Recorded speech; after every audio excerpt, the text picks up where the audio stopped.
Police यहाँ से हटा देंगे। तो मैं तो यही सोचता हूँ कि एक शांतिपूर्ण प्रदर्शन जिसमें शांति के अलावा और कुछ भी नहीं है, जो कि एक संवैधानिक हक है, वो भी ना दिया जाए तो फिर शायद यही बेहतर है। शायद यही जगाएगा देश को कि हमारा देश कैसे चल रहा है। शायद हमारे यहाँ होने से हमें इस तरह ज़बरदस्ती हटाया जाना ही देश को जगाने में ज़्यादा कारगर होगा।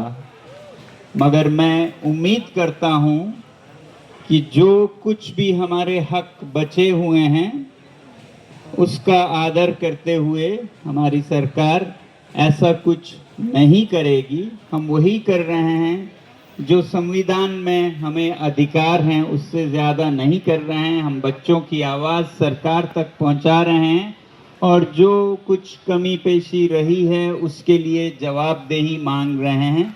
ये तो होना चाहिए, इसके लिए तो पुरस्कृत करना चाहिए। जैसे हमारे प्रधानमंत्री कहते हैं कि क्रिटिसिज्म तो लोकतंत्र की जान है, तो हम बल्कि क्रिटिसिज्म भी क्या, अपील कर रहे हैं कि जवाबदेही लाई जाए।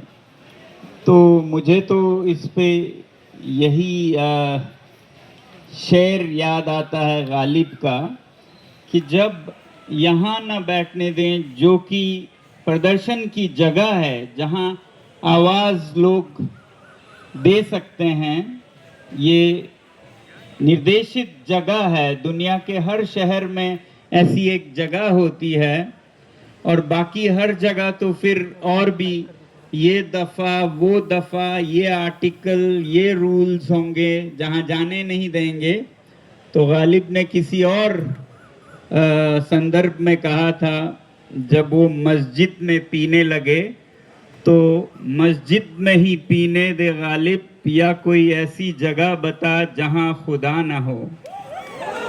तो हम कहते हैं जंतर मंतर पे ही रहने दे सरकार, या कोई ऐसी जगह बता जहां दफा ना हो।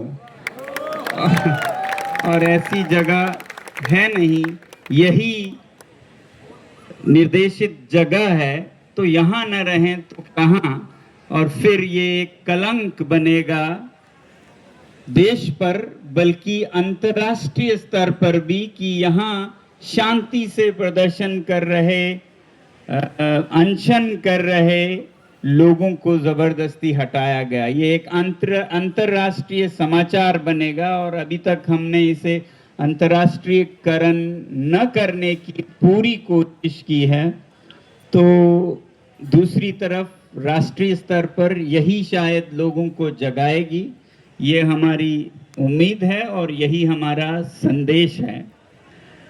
अगर हम यहाँ रहते हैं तो भी मैं कितने देर आप लोगों से बातचीत कर पाऊँगा ये कहना मुश्किल है, मगर जितने दिन भी यहाँ हैं मैं अपील करूँगा कि आप लोग आते रहें और बड़ी संख्या में आकर अपने ही जीवन के लिए, जो युवा हैं अपने ही भविष्य के लिए, और जो बड़े हैं अपने बच्चों के भविष्य के लिए एक ऐसी मांग करें जो आने वाले सालों में, जो शायद आप पर नहीं बीती हो, जो इन 20 बच्चों पर बीती और उनके माता पिता पर बीती, वो आप पर ना बीते, आपके निकट रिश्तेदारों पर ना बीते।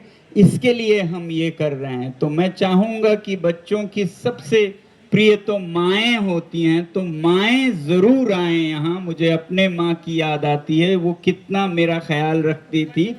तो जिन माँओं के बच्चे हैं अभी 6वीं कक्षा में, 8वीं कक्षा में, 10वीं, आगे उनके बच्चों के साथ यही ना हो, इसलिए मैं अपील करूँगा कि माएँ तो ज़रूर आएँ। नहीं तो आप शायद यही सोचते रह जाएंगे ये तो उन बच्चों की बात है, हमारे साथ तो कुछ हुआ नहीं।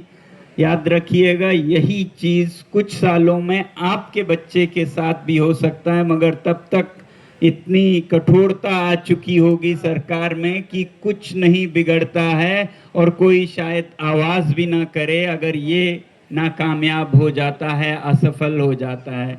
तो इसी अपील के साथ, क्योंकि मैं ज़्यादा बोलूं तो थक जाता हूं, मैं आप लोगों को फिर धन्यवाद करता हूं। जो यहाँ आए हैं, जो आएंगे, उनका भी धन्यवाद करता हूं। धन्यवाद।